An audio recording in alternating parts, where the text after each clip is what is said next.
how does this cannabis plant do the things that creates all these spiritual, religious experiences and awareness? What is going on chemically inside the nervous system that we've evolved here? And so in 1988, after all these thousands of years of usage, human beings finally found out that there is a receptor in the brain called the endocannabinoid type 1 receptor, or CB1 receptor.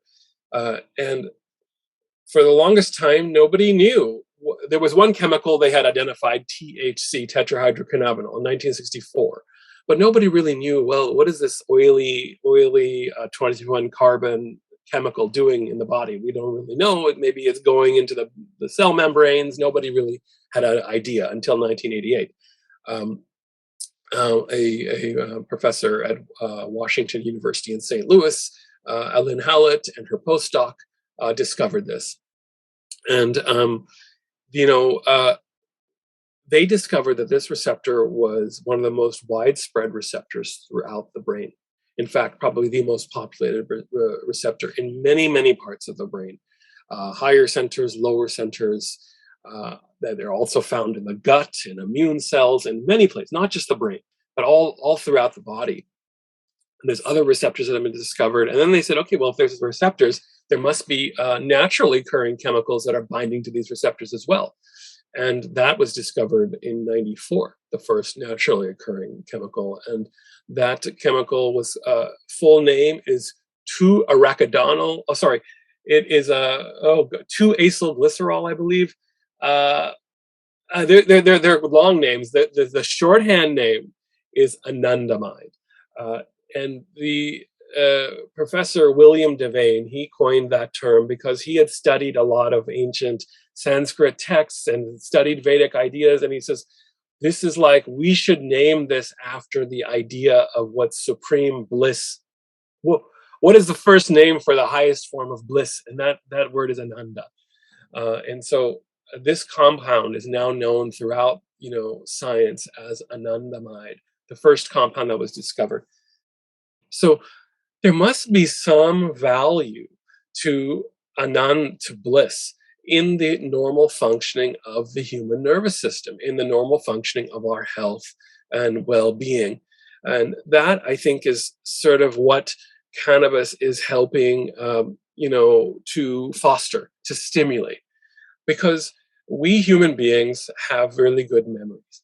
And we human beings adapt to all kinds of situations. And I think in order for us to have been as successful as we are on this planet, we have to be really good at survival. Survival is often a state of fear and danger and alarm to deal with threats.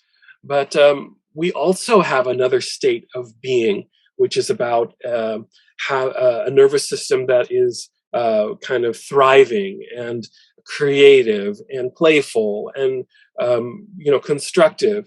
That is not a fight or flight state. That is more of a state of joy, honestly, and creativity. And that is, I think, one of the keys that cannabis is helping people, and maybe this is why it's so revered, get into that state and out of an alarm fear state. And I think that's sort of maybe one of the functions that this endocannabinoid system in the body is doing, is helping us get into that state. But oftentimes when we are traumatized or injured, actually one of the areas that we know where this system probably can have impacts is when you get socially rejected. So there's actually psychology experiments that show this. So using cannabis may help us to foster what we call pro-social behaviors, because now the system in our body that is naturally geared towards connection is getting fed. So that, I think, is kind of the kind of chemical, psychological, neurological understanding that gives us a bit better appreciation beyond, okay, this cannabis is a food of the gods. Yes, I think you can revere cannabis in many places around the world. It is revered. And I think the more that we have this, what I call deep respect around cannabis, we will begin to fully cultivate its greatest benefits.